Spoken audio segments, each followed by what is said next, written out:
Hey everybody. So I posted some pictures of my 2002 YZ250 the other day that I'd done the Polisport conversion kit on and had a couple questions about it, so I figured I'd make a video and show you guys what all was involved in installing this. Now, I bought the Polisport kit from Polisport. It comes complete with the airbox, all the shrouds, number plates, and everything.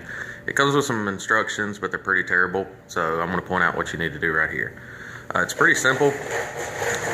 The most work goes into the front fender. The front fender does not line up at all. You have to drill 4 completely new holes for the new fender to mount up. There's a few different ways to go about this. You could just take a piece of cardboard, make a template over the holes.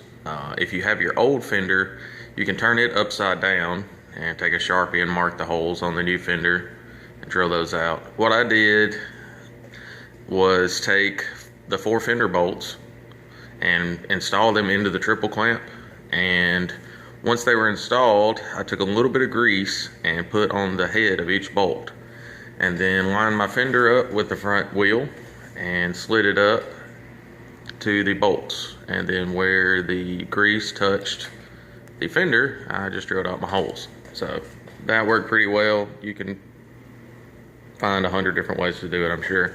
But that's how I did it. The number plate, it bolts right up in the top spot. At the bottom, I don't know if you can see, but there are 2 tabs that need to be trimmed. Now, I didn't do it on this just for the sake of showing in this video. You'll see the 2 holes aren't lined up right now. That wing that comes out to the side on either side needs to be trimmed because that's what's keeping the 2 bolt holes from going together. So you just need to cut those 2 little tabs off and it'll slide right over. Polisport does include zip ties to fix the bottom. If that's your thing, you can go for it. I'll probably use bolts. The shrouds bolt right up, no problem there. Polisport includes little plastic washers that go behind the bolts to make sure everything fits real nice. Don't put too much pressure on the plastic when you tighten her down. My seat's just sitting on here right now.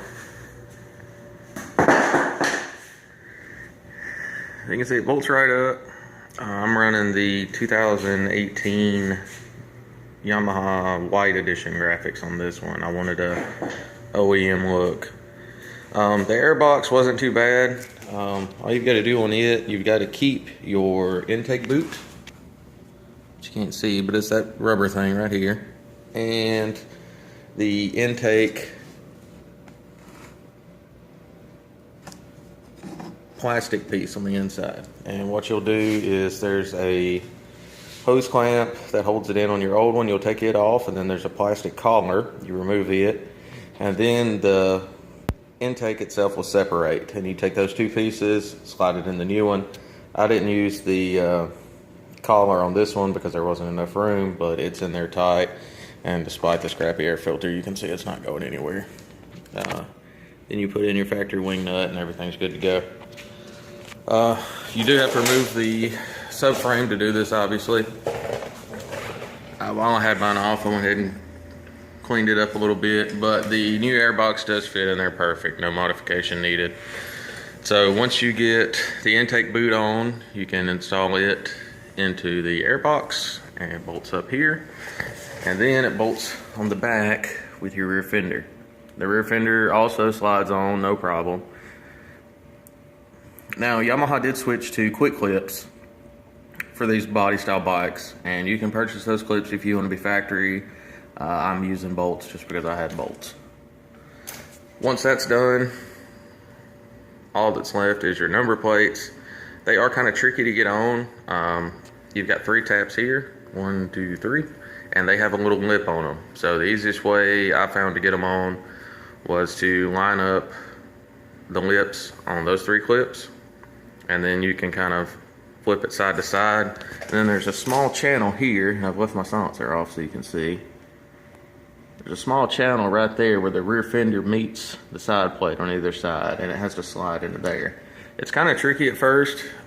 Just be careful with it, and once you move it around a little bit, it's not that difficult. So overall, it wasn't a bad install. The only thing that really requires any work is the front fender. Outside of that, everything pretty much bolts up. If you can put plastic on a bike, you can do the conversion. I think I paid $140 for mine, not counting the graphics.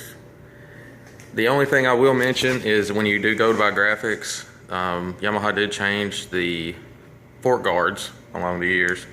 So if you're doing this to an older bike that's got the older style, when you order your graphics, be sure to mention that you do have the older style front fork guards, or else they won't send you the correct graphics and you'll have to leave the ones that are on there. Hopefully they're not as terrible as these Rockstar ones that I have.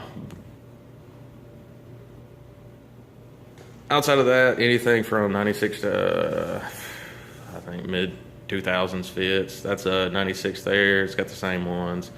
It's a 97, it's got the same ones. So everything else lines up. You don't need a new tank, you don't need a new seat. Easy job. I think it looks pretty good. This one's got a long way to go, obviously, but I'll be posting more how-tos as I get along with this one. So that's all for now.